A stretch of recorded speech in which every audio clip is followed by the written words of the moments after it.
Hoje vamos falar de Thomas Hobbes. Hoje em dia parece-nos evidente que uma sociedade ou um corpo político, por exemplo, uma nação, um Estado ou a humanidade no seu todo, no limite, é sempre composta por indivíduos. Os indivíduos seriam, por assim dizer, os átomos dos quais as sociedades são feitas. Esses indivíduos, por sua vez, como é que surgem numa sociedade? Em alguns casos juntam-se voluntariamente num novo território, mas na maior parte dos casos nascem numa sociedade que já está constituída. A palavra indivíduo, portanto, faz parte do nosso vocabulário político básico, mas faz parte também do nosso horizonte moral. Em que sentido? Os indivíduos são, obviamente, diferentes em alguns aspectos e semelhantes noutros aspectos. Têm cores de cabelo diferentes, pertencem a raças diferentes, têm religiões diferentes, têm tradições diferentes, vivem em lugares diferentes, em épocas diferentes. Mas hoje parece-nos impossível não reconhecer que, num sentido profundo, os indivíduos são moralmente iguais. Quer dizer, por oposição aos clássicos, que comparavam os homens em função de um ideal que era o ideal de excelência, a nós parece-nos que a igualdade dos homens é mais patente, é evidente, se compararmos aquilo que todos partilham, uma espécie de denominador comum básico. Com efeito, por muito diferentes que sejam os homens, todos possuem certas características fundamentais iguais, a mais básica das quais parece ser o desejo de viver. Um desejo no qual assenta o seu direito à vida. Não é? Um desejo que não desaparece nunca, não pode ser alienado. Nem sequer, como alguns pensam, por causa de um crime grave. É um direito que todos os indivíduos têm, independentemente do sexo, da cor, da idade, do mérito, e que o indivíduo pode contrapor à sociedade. Há coisas que eu disse, são os meus direitos, e a sociedade não tem nada a ver com isto. Nem a sociedade, nem o soberano, nem o governo político, eventualmente nem o próprio Deus. Esta abordagem centrada na igualdade moral básica dos indivíduos aparece ligada historicamente à formulação da ideia de estado de natureza, quer dizer, de uma idade da vida humana anterior à fundação da sociedade civil. Ora, na literatura antiga, em More vimos, por exemplo, há relatos do estado de natureza nos sofistas, ou em Lucrécio, ou na escolástica tardia, por exemplo, em Juan Mariana, em discípulos tardios do Tomás de Aquino, mas esse estado de natureza não é nunca uma referência moral. Pode, como no caso de More, sugerir outras formas de viver, mas não é por si próprio um padrão de como viver. É antes, pelo contrário, normalmente a situação dos ciclopes, dos selvagens que Ulisses encontra nas suas viagens. Têm um só olho, que são feios e que são canibais. Portanto, a expressão estado de natureza, em si próprio, nesse sentido mais específico que Hobbes utiliza pela primeira vez, parece estar diretamente ligada à teologia cristã. A teologia cristã dizia que o homem nascia naturalmente destinado à felicidade, uma felicidade natural, que Deus depois o tinha elevado ao estado de graça, dando-lhe, para além dos seus dons naturais, a possibilidade de ser sumamente feliz, ter virtudes sobrenaturais, e, infelizmente, o homem caiu, pecou, corrompeu-se, e, portanto, há um outro estado, que é o estado da natureza caída, da natureza corrompida, e que é o estado em que vivemos todos. Os homens são imperfeitos, e como dizia Chesterton, se há um dogma que não precisa de provas, é o dogma do pecado original. Vemos por todo lado uma tendência para a asneira. Bom, Hobbes propõe-se justamente substituir o relato bíblico, o relato da queda de Adão, por uma outra origem da vida social, que substitua a dicotomia entre natureza e estado de graça pela dicotomia entre estado de natureza e estado civil ou vida na cidade. Então, esta ideia sugere uma ideia que é nada piedosa, é ímpia, digamos assim, que é a ideia de que os problemas do estado de natureza se resolvem não pela graça divina, mas sim pelo governo político. Nós não conseguimos deixar de pensar que todas as sociedades são feitas de indivíduos. Nós somos um desses indivíduos, as outras pessoas são outros indivíduos, e essa ideia está profundamente embebida no nosso vocabulário social, político e até moral. Em particular, parece-nos mais ou menos inquestionável a ideia de que há uma igualdade moral fundamental entre todos. O defender o contrário só pode resultar de um preconceito inaceitável. Não há nada mais importante do que aquilo que liga todos os homens. Os homens são semelhantes num certo sentido, diferentes noutros sentidos, mas no que têm de mais fundamental são iguais. Não é? Têm igual valor. Esta ideia está longe de ser uma ideia pacífica ou incontroversa. Não é? Todos os antigos, todos os filósofos clássicos mediam o homem não em função da sua natureza humana comum ou daquilo que tinham em comum como mais básico, digamos, da sua animalidade, nem sequer da sua razão, mas de um ideal de excelência, daquilo que o homem se podia tornar se cultivasse a sua alma, o seu corpo e se empreendesse grandes feitos. A igualdade mais básica, se pensarmos bem, é simplesmente o direito à própria vida, independentemente do sexo, da cor, do credo, da idade, do mérito, etc. Todos temos um direito comum, um interesse comum em preservar a nossa vida. Então, pela primeira vez, aquilo que o homem é, ou a maneira como podemos imaginar o homem num estado de natureza, torna-se o padrão de referência moral. Quer dizer, os clássicos, quando falavam do estado de natureza, pensavam num estado primitivo, o estado dos ciclopes, quando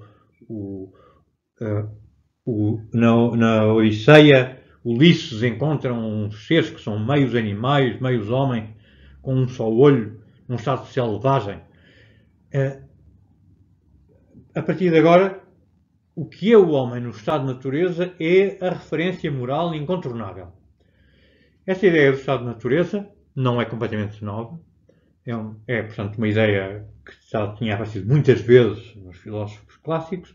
A diferença é que agora se opõe ao estado civil.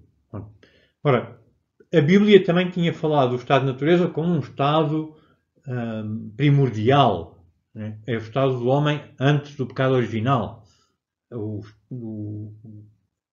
primeiro homem e a primeira mulher viviam num paraíso onde o cordeiro dormia com o leão e todos viviam em paz. Ora, o estado da natureza de que se passa a falar não se opõe ao estado da graça, não depende da queda moral do homem, mas depende de o homem em estado de natureza se juntar a outros homens e constituir um estado civil, constituir uma sociedade.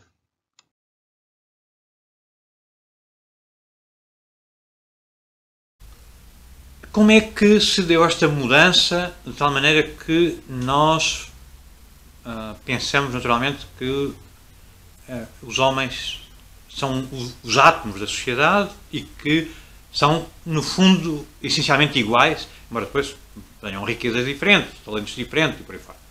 E nisso há depois mais propostas políticas mais igualitárias, outras que acham que é mais importante recompensar o mérito, mas ninguém nega uma certa igualdade moral básica. Tomás Hobbes é o primeiro pensador para quem o estado de natureza se torna o centro da sua visão política. A principal contribuição de Hobbes foi apresentar, pela primeira vez, de maneira consistente, uma teoria do contrato social como a origem da sociedade e como o fundamento para justificar qualquer organização política. Ele foi também o primeiro a afirmar que a organização política tem que estar baseado num acordo entre indivíduos livres e iguais.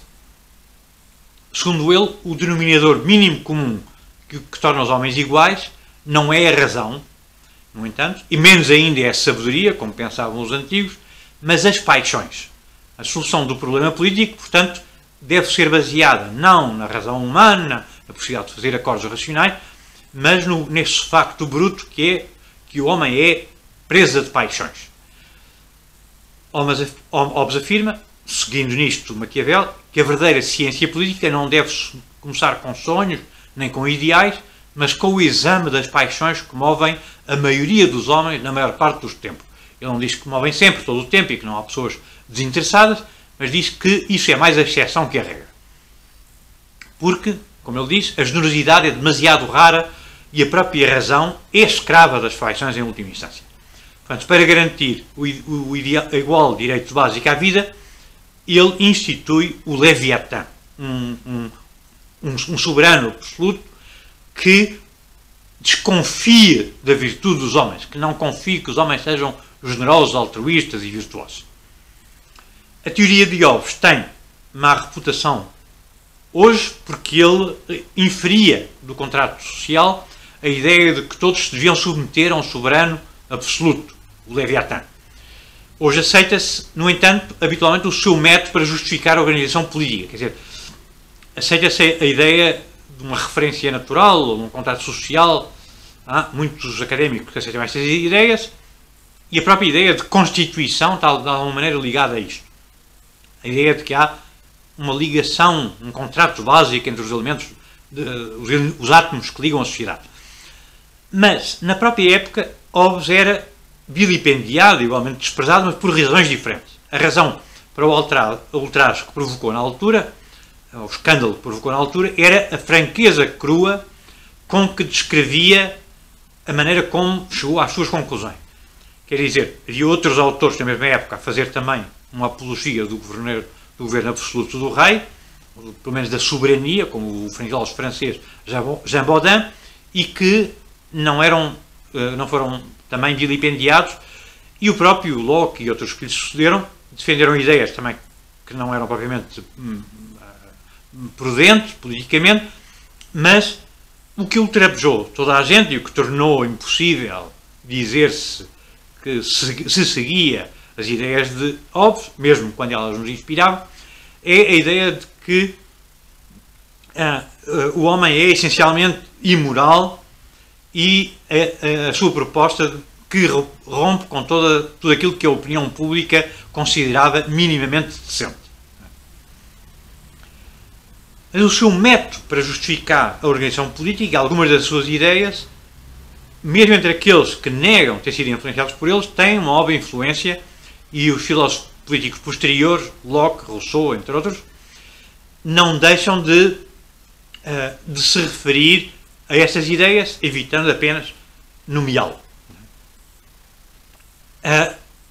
No entanto, estes seus sucessores também hoje não estão objeto do mesmo desprezo que Hobbes tinha sido na altura, porque eles deduzem uma coisa muito diferente da ideia do estado de natureza e do contrato social.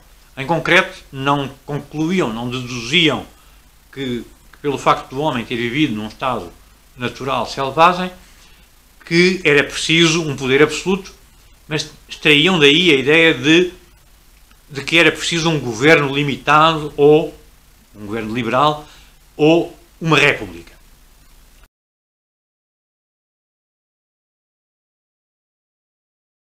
Hobbes nasce em 1588, talvez em Wiltshire, mas certamente em Inglaterra. Aparentemente o seu pai, que também se chamava Tomás Hobbes, era um clérigo de posição instável, pelo menos de acordo com o biógrafo de Hobbes do século XVII, John Aubrey. Mas Hobbes, em 1602 ou 1603, começa a estudar em Magdalen College, um dos College da Universidade de Oxford, com o apoio financeiro de um tio paterno. E depois deste se formar, depois de Hobbes se formar, vai trabalhar para uma família Cavendish, primeiramente como tutor do futuro conde de Devonshire, William de Cavendish, e depois como secretário privado.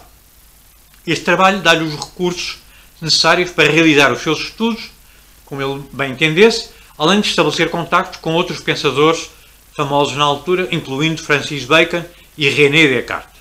Por volta de 1620, Hobbes trabalha mesmo há algum tempo como secretário de Bacon.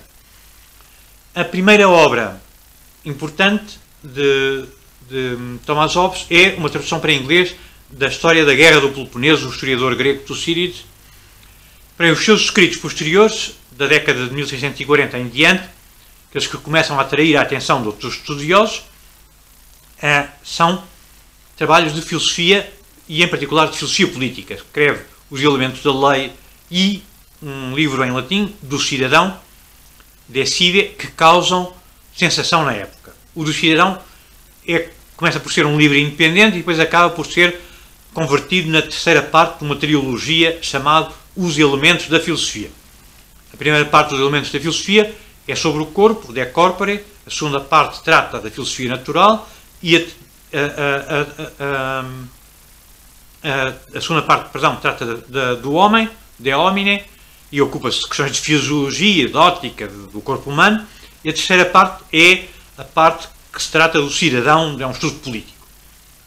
Bom, em parte por causa das reações contra a sua filosofia política, Hobbes é forçado a fugir para o exílio. Durante cerca de 10 anos vive em Paris, vendo-se assim impossibilidade de publicar os manuscritos como tinha originalmente planeado, e durante esse período escreve a primeira edição da sua obra mais famosa, um enorme tratado político, filosófico e teológico, que ele chama Leviatã, que repete muitos dos temas que ele já tinha esboçado nos textos anteriores, mas que continuavam por publicar e que acabam por ser publicados mais tarde como Os Elementos da Filosofia.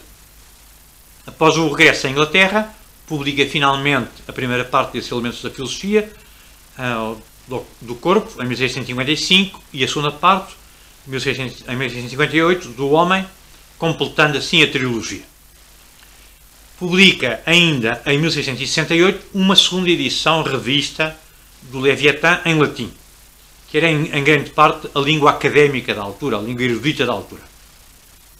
Hobbes aperfeiçoou assim a sua filosofia política em livros sucessivos, parecendo que o mais desenvolvido é a versão final, a mais importante. Em uma obra que se distingue das outras, das primeiras, pelo crescente detalhe da doutrina teológica que aparece apenas esboçados nos primeiros livros e que ocupa quase metade nos livros mais tardios.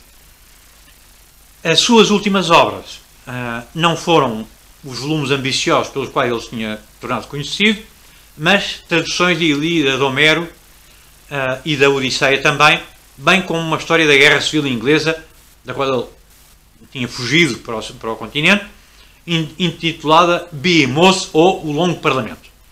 Um trabalho que acaba por ser publicado só depois da sua morte. Hobbes morre em 1669, numa das residências da família Cavendish, à qual continuou ligado até ao fim da vida. O seu último livro foi reimpresso em 1681, 2 anos depois da morte. Esta mudança é uma mudança extraordinária. Pela primeira vez começamos a pensar que, em vez do homem nascer numa família, fazer parte de uma tribo ou de uma nação, estar integrado numa cidade, que é sobretudo um indivíduo isolado, e esta ideia foi introduzida por Thomas Hobbes. Thomas Hobbes é um letrado, nasce em Inglaterra, filho de um clérigo, que, aliás, segundo os biógrafos críticos, tinha um pouco mais reputação. Em 1602 e 1603 vai estudar para um dos colégios de Oxford, onde tira a sua licenciatura, que termina em 1608, e é apadrinhado pela família Cavendish, para a qual acaba por trabalhar ao longo da vida toda, de uma maneira ou de outra. Esse trabalho como secretário privado dá-lhe oportunidade de contactar com uma série de figuras intelectuais que são marcantes para a época, entre elas Francis Bacon, o homem da indução científica, e René Descartes, o homem que tenta aplicar o método matemático à filosofia. Ele começa por se interessar por história, traduz a Guerra do Peloponeso de Thucídides, mas depois, fruto das conversas no círculo da família nobre onde ele vive, começa a interessar-se por política. Ele recorda em particular uma tertúlia onde o problema político é levantado e começa a escrever os elementos da lei. Este trabalho é depois expandido, estendido e dá origem ao Do Cidadão, ou Sobre o Cidadão, que é o seu primeiro trabalho de filosofia política, e que ele procura fundamentar e, portanto, aquele que é um ensaio político, começa por ser um ensaio político, de Civer, o cidadão, torna-se parte de um tríptico que são os elementos de filosofia, que inclui uma primeira parte sobre a matéria, de corpore, sobre os corpos que compõem o mundo, tudo é feito de corpos materiais. Uma segunda parte que é de homine, sobre o corpo humano, a fisiologia humana, incluindo a óptica, a maneira como vemos, etc. E, por fim, o cidadão propriamente dito, que é o homem quando entra na vida política. As suas ideias provocam um certo escândalo. Ele, aliás, está envolvido na política em que a família Cavendish está envolvida. Há uma guerra civil terrível em Inglaterra e ele é em Paris que ele acaba por escrever a primeira versão da sua obra mais famosa, que é o Leviatã.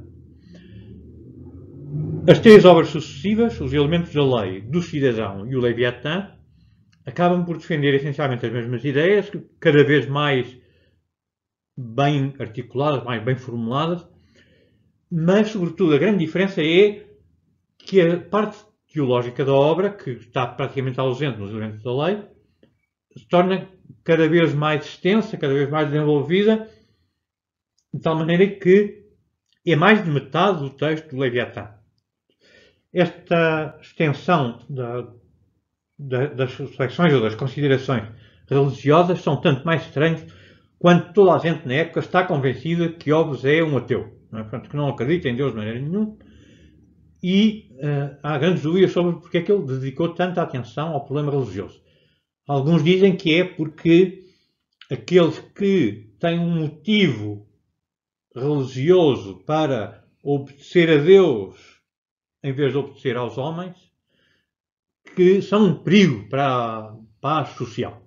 Bom, o certo é que ele morre em 1669, numa das famílias da casa de Cavendish, depois de no fim da vida, traduzir outra vez obras clássicas, como Homero, e escrever uma enorme história da Guerra Civil Inglesa. Mas há grandes dúvidas sobre o sentido do seu projeto.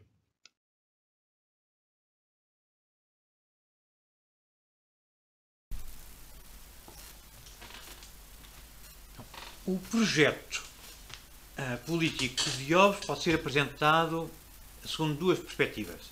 Por um lado, após terminar a horrível Guerra Civil Inglesa, pode ser que ele procura descobrir os princípios racionais que impeçam a sociedade política de voltar a ser destruída e desintegrada internamente.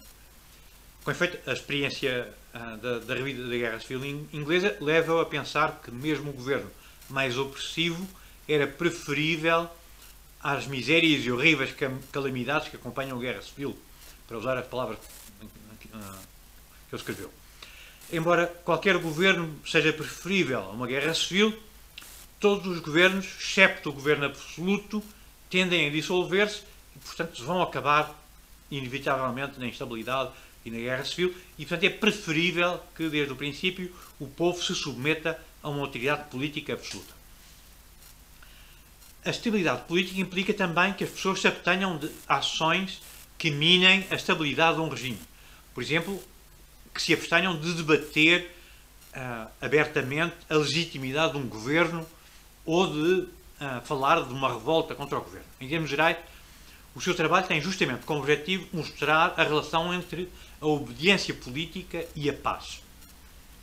Mas há uma outra maneira de apresentar o seu projeto, que é dizer que a intenção de Hobbes não é apenas apresentar um projeto guiado pelo seu espírito cívico, ele propõe-se também, ou principalmente, estabelecer pela primeira vez, sobre uma base científica, a filosofia moral e política, rompendo com toda a tradição clássica, da qual ele apenas tinha um conhecimento em segunda mão, mas que associa a nomes como Sócrates, Platão, Plutarco e Cícero. Quer dizer, os defensores da ideia de que existe uma justiça natural. Ele acredita que essa tradição nobre, antiga, fracassou, porque isso nota-se porque foi incapaz de estabelecer princípios que garantam paz social. Tal fracasso deve-se, como se pode adivinhar, ao facto de não ter base científica. E é isso que ele procura desenvolver. Esses filósofos propuseram apenas, como Bacon disse, leis imaginárias para repúblicas imaginárias. Como Maquiavel, a solução de Hobbes é tomar os homens como eles realmente são e não como eles deviam ser. Portanto, baixar as expectativas do que pode ser conseguido com a vida social e aceitando como um dado adquirido que os homens se caracterizam principalmente pelo egoísmo e não pela virtude. Todavia, ao contrário de Maquiavel, Hobbes elabora todo um código da lei moral, isto é, uma lei natural que era vinculativa para o homem, completamente desligada de qualquer ideia da perfeição do homem. Portanto, ele não está preocupado nem com a glória, nem com a experiência, ele quer um código científico. Hobbes pensa que para descobrir a verdadeira raiz do comportamento humano é necessário fazer deduções científicas sobre a lei natural e baseados nos impulsos que o homem tem, e os seus impulsos mais fortes são mais fortes do que a razão, na maior parte dos casos, na maior parte do tempo, são as paixões e não a razão humana. Ele tem, pois, esperança de que a superioridade do seu método permita que os seus ensinamentos substituam Aristóteles, que, até ele escrever, em 1608, propôs ensinamentos que ele considera subversivos e falsos. Alguns pensam que o projeto teórico de Hobbes é essencialmente uma espécie de defesa da necessidade do governo contra a anarquia que ele assistiu. Portanto, como reação à anarquia envolvida na Guerra Civil, a Guerra Civil mostrou-lhe que o mesmo governo mais tirânico, mais absoluto, mais opressivo, é preferível, como ele diz, às misérias e horríveis calamidades que acompanham a Guerra Civil. Ora, isto por si só não justifica o governo absoluto. Todos os governos, qualquer governo, é melhor do que a guerra interna, mas Hobbes acrescenta uma segunda afirmação, que é todo o poder que não esteja concentrado ou que não tenha um árbitro final, que não esteja baseada no poder absoluto de uma só autoridade, acaba por correr o perigo de dissolver-se em fações e de gerar a guerra civil que tenta evitar. E, portanto, se qualquer governo é melhor do que a anarquia, nada que possa provocar a instabilidade ou que mine o poder do governo é aceitável. Por exemplo, o debate aberto de ideias não pode ser aceito. A liberdade religiosa é inaceitável. O único governo estável é o poder absoluto de um rei ou de uma república. Não é claro, mas um poder absoluto único. Tem que haver uma autoridade final. Essa autoridade final é a autoridade do Leviatã. Em termos gerais, nesta leitura, a sua obra seria uma defesa da relação que há entre a paz civil e a obediência política.